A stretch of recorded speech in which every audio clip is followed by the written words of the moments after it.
Да, друзья, не дотянул я. Не дотянул буквально 1000 километров до своего очередного рассказа про свой автомобиль, про ТО-60 и беспроблемную эксплуатацию. Почему не дотянул? Потому что, случилась у меня существенная поломка, я считаю ее существенной, у меня перестал холодить кондиционер. Сразу для любителей быстрых решений, чтобы не было вопросов, скажу, что с фреоном все в порядке, поэтому, скорее всего, это или электроника, или механика. Но я все-таки считаю эту поломку существенной, но не смертельной. Единственное, что, конечно, как всегда, по закону подлости это происходит в самые жаркие дни у нас здесь, в Московской областной полосе России. Да, поломка, конечно, существенная, но не тянет на тот обещанный половник дегтя, про который я говорил. Буквально, наверное, на маленькую ложечку. Моя речь сейчас пойдет о совершенно неожиданном для меня вопросе, как я чинил эту проблему. Вернее, скажем так, не как я ее чинил, а как я ее продолжаю чинить. Вот это действительно серьезный половник. Давайте обо всем по порядку.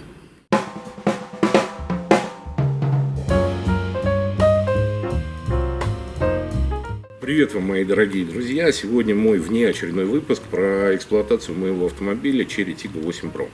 Но зная о том, что многие не досматривают до конца ролики, я хочу прямо здесь обратить внимание на некоторые моменты. Первое. Этот ролик я снимаю для людей, которые предпочитают новые автомобили с гарантией. Прекрасно понимаю, что в ближайшие годы альтернативы китайцам, наверное, не появятся. Второе. Для тех людей, которые либо уже приобрели автомобили Chery и хотят знать, что их ждет в процессе эксплуатации, либо те, которые рассматривают покупку китайского автомобиля любой марки, я хотел бы, чтобы вы знали, какие могут у вас встретиться проблемы при обслуживании автомобиля Chery. И последнее, самое главное, это такой вот не совсем обычный для меня ролик. Я не буду вас просить подписаться на мой канал. Я не буду вас просить ставить лайки. Я прошу вас посмотреть, адекватно оценить и в своих комментариях, описать, как ваши отношения к той проблеме, которую я сейчас расскажу. Это очень важно, потому что, забегая вперед, скажу, что этот ролик, когда он наберет просмотры, когда наберет какие-то комментарии, адекватные абсолютно комментарии, я этот ролик сопроводительным письмом хочу отправить в Chery представительство, с которым я общался. И вполне возможно, я никогда этого не делал, но попробую внизу сделать титр на английском языке и отправить, может быть, даже в главное предприятие Chery, в Китае, неважно. Вот так вот я замахнулся, но, честно говоря, меня немножко эта ситуация с постпродажным обслуживанием автомобилей Chery, которая стала для меня шоковой, о которой я сейчас обязательно расскажу, немножечко разозлила.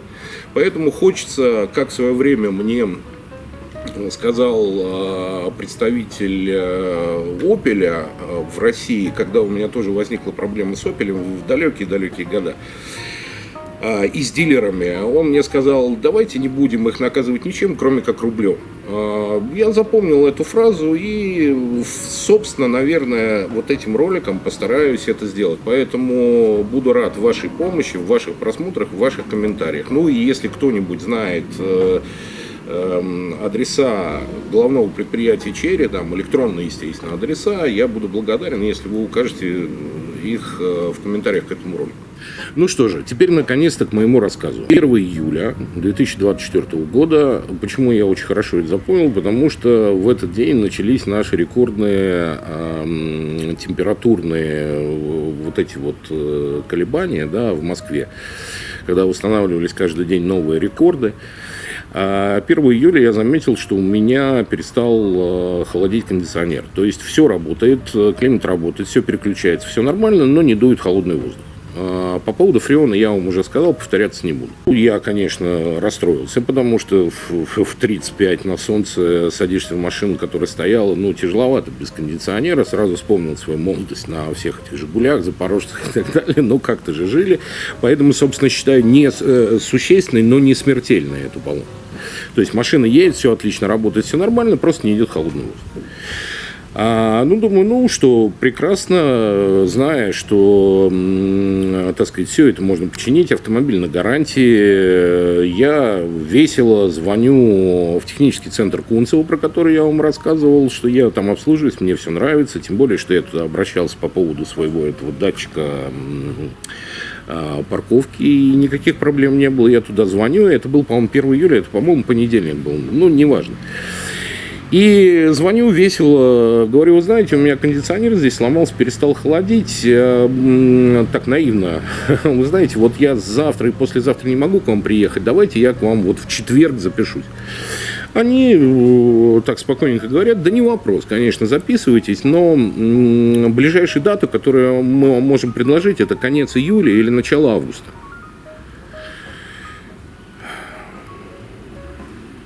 Интересный вопрос. И, конечно, я в шоке. Ну, во-первых, потому что сама ситуация. Вот. Во-вторых, такого никогда не было. Что за фигня, как говорится. То я начал с ними выяснять этот вопрос. Они говорят, нет, у нас вот только так, только так, только так. И здесь появилась же в первый раз появилась вот эта фраза: вы вправе обратиться к любому официальному дилеру. Вот, вы знаете, небольшое отступление. Я жутко не люблю с давних пор фразу «хорошего дня», которую сейчас говорят где угодно, и она уже, видимо, потеряла свой смысл. Вам не хорошего дня, скорее всего, желают, а быстренько так от вас отделывается. И нередко она звучит так, что «хорошего дня», а понимать надо так: иди отсюда, ты нас полностью достал. Вот для меня теперь вторая фраза. Это вы можете обратиться к любому официальному дилеру. Как будто я этого не знаю на шестом десятке своей жизни. Но, тем не менее, я говорю, хорошо, прекрасно, я попробую обратиться к какому-нибудь другому дилеру. И начинаю потихонечку обзванивать. Обзваниваю второго дилера, третьего дилера. Мне предлагают на август диагностику, и один из дилеров, честно говоря, не помню какой, но и бог с ним, как говорится, мне предложил диагностику на конец сентября. Да? Напомню, 1 июля я уж там не удержался и сказал, ну что же вы мне не предложили диагностику кондиционера, который не холодит прямо на декабрь. Это было бы совсем, так сказать, здорово. Осознав, что это какая-то тенденция, я звоню на горячую линию Cherry Rus, на котором очень милая девушка, прям молодец, никаких проблем в этом нет, пытается мне как-то помочь. Она действительно пыталась мне помочь. Я ей объясняю ситуацию, я говорю, что, слушайте, ну перестаньте, как можно эксплуатировать машину. Так она говорит, ну вот так вот у нас происходит, но мы ничего не можем сделать.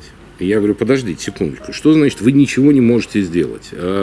Ну, а как мы можем повлиять на дилеров? Это самостоятельные юридические лица, они самостоятельно принимают решения и так далее. Ну, слово за слово я и попытался объяснить, что есть такое понятие, как имидж марки, что его надо каким-то образом поддерживать. И Cherry Rus, являющаяся официальным представителем в России головного предприятия, наверное, как-то должна работать с дилерами. Все-таки заключаются дилерские договоры, наверное, какие существуют рамки обслуживания, и в них совсем не попадает то, что диагностика, как я потом выяснил, не только кондиционера, но и всей электрики осуществляется с записью месяц вперед. На что мне несколько раз сказали эту прекрасную фразу: но вы можете обратиться ко всем официальным дилерам там, и так далее. Я говорю, ну хорошо, вы что можете сделать? Я зафиксирую, вы куда обращались? Я говорю, в Кунцево, но мы туда пошлем заявку, но вряд ли мы что-то можем сделать. Нормально, да? То есть я с Cherry Rus вот так пообщался. Действительно сделали заявку, действительно через полчаса мне перезвонили из сервисного центра Кунцевского и внесли в меня список стоп-лист ожидания. Правда, честно сказали, что навряд ли кто-нибудь откажется. Так, собственно, и получил. Дальше больше. Я действительно зашел на сайт Cherry Rus, в раздел дилеры, посмотрел, там порядка 37 или 38 дилеров, один какой-то онлайн, да, и начал потихонечку обзванивать те, которые, скажем так, поближе ко мне, поудобнее. В итоге я получил самое удобное предложение, самое раннее предложение я получил на 19 июля. в компании, в дилере Cherry Auto Rus на Ленинском. Это тот дилер, который на Орджоникидзе 11, по-моему. Меня записали на 19 июля. Напомню, я звонил 1 июля. Дальше я на всякий случай начал обзванивать, может быть, у кого-то есть раньше, но мне предложили, один из дилеров предложил также на, по-моему, 19 июля, и второй предложил на 24 июля.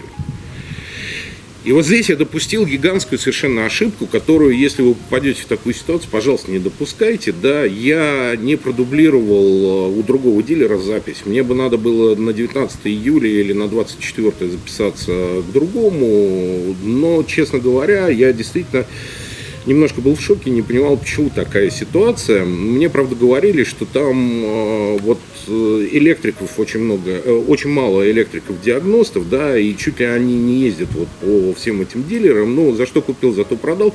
Кстати, ребята, талантливые автоэлектрики, имейте это в виду, в Cherry их нет. Вернее, скажем так, их не хватает. Но продолжу. Смирившись с тем, что мне придется ездить по рекордным температурам без кондиционера, я тихо стал дожидаться 19 июля. И, находясь в небольшой такой поездке отдыхе, 9 июля раздается звонок из Cherry Auto Rus на Ленинском с Орджоникидзе, и милая девушка мне говорит: ваша запись отменена, наш электрик заболел. Здесь я уже, конечно, немножко сорвался, наговорил ей кучу гадостей, кучу дал обещаний, всевозможных там и так далее, и так далее.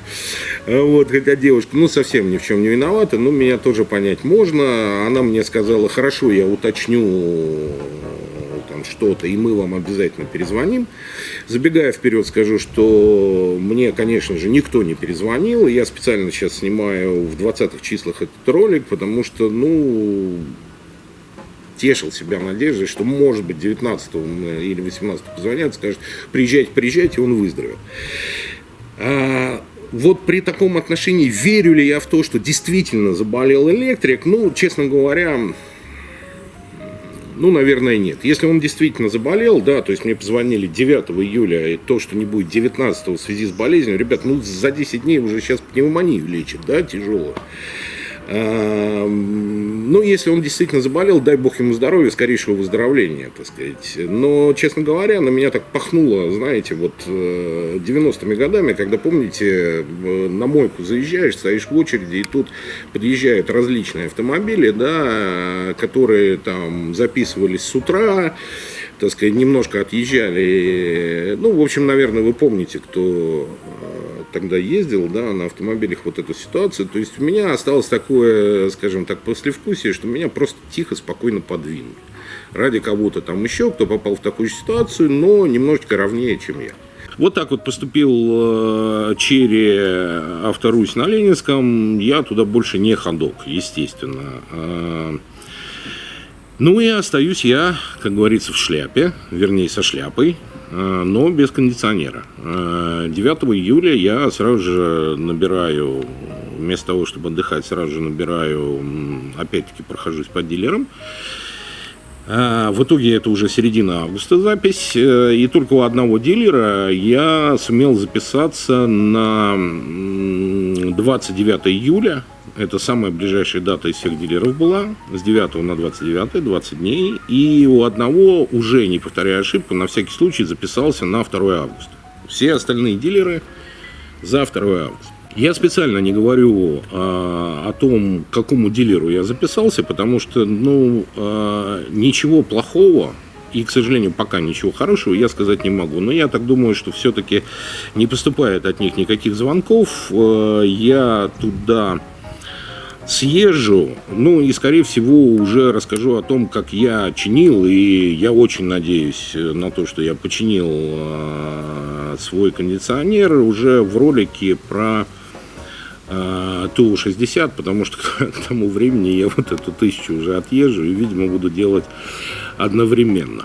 Ну и в заключение этой истории, чтобы не быть голословным, готовясь к съемке этого ролика, я из 37 дилеров Москвы и Московской области официальных, специально, уже имея запись на 29 июля, я специально обзвонил, по-моему, порядка 30 дилеров, уже просто набирал вот так вот все, там кто-то перезванивал мне, но тем не менее, у всех действительно запись, ну, где-то от месяца и больше. Теперь небольшое упоминание для тех, кто рассматривает покупку китайского автомобиля, но пока не определился с маркой. Для чистоты эксперимента я позвонил с этой же проблемой к дилерам Хавейл. Думаю, ну, может быть, у всех китайцев такая проблема. Позвонил, сказал, что мне нужна диагностика кондиционера, перестал холодить, назвал первую попавшуюся марку, по-моему, Hawell F7 и так далее. Значит, я прозвонил 3 дилерам. Один, самое длинное время ожидания, которое было, это было, по-моему, дней 5. Второй тоже в тех же самых пределах, а один дилер, причем недалеко от меня, да, сказал, что вы можете приехать завтра. Потом спросил, на гарантии ли машины. Я говорю, да, на гарантии. Он говорит, тогда понадобится еще инженер по гарантии. И с глубокими извинениями, так сказать, сказал, что у них инженер по гарантии будет только через 2 дня, поэтому они нас могут принять, нас с моей машиной, они нас могут принять не раньше, чем через 2 дня. Вот так обстоит у Hawell. То есть, из чего я сделал? Я уже не стал звонить по другим китайским маркам. Как бы вы захотите, вы это сможете проверить. Из чего я сделал вывод, что вот такая проблема у Chery.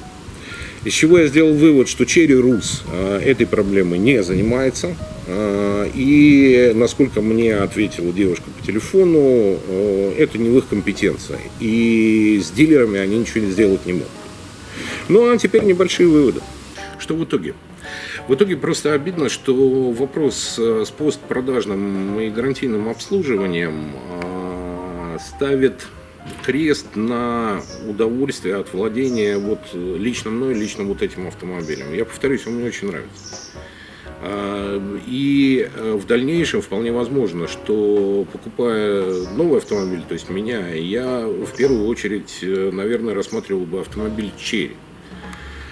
Но думая о том, что в случае вот такой поломки и некомфорта при передвижении в жару на автомобиле стоимостью там, ну, пусть будет в среднем 4 миллиона рублей, и нежелание дилеров что-то делать в этом направлении, нежелание, тем более, так сказать, представительству Chery как-то решать это с дилерами. Ребята, да вот вы заплатили 4 миллиона, а дальше горите, парьтесь там и так далее, и так далее. Кстати, скажу, очень интересная ситуация. Естественно, зажглась оранжевая вот эта пиктограмма двигателя, да, и я позвонил, я говорю, у меня вот оранжевый, все. Скорее всего, с этим связано. Я говорю, ну хорошо, можно ездить? Да, можете ездить, так сказать, пока не загорится красный. Я говорю, ну а красный загорится, что делать? Он говорит, вам эксплуатировать нельзя. Я говорю, ребята, ну хорошо, а когда вы можете на это посмотреть? Через месяц.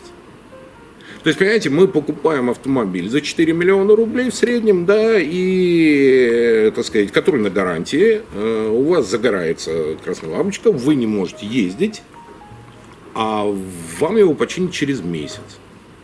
Возникает очень много вопросов.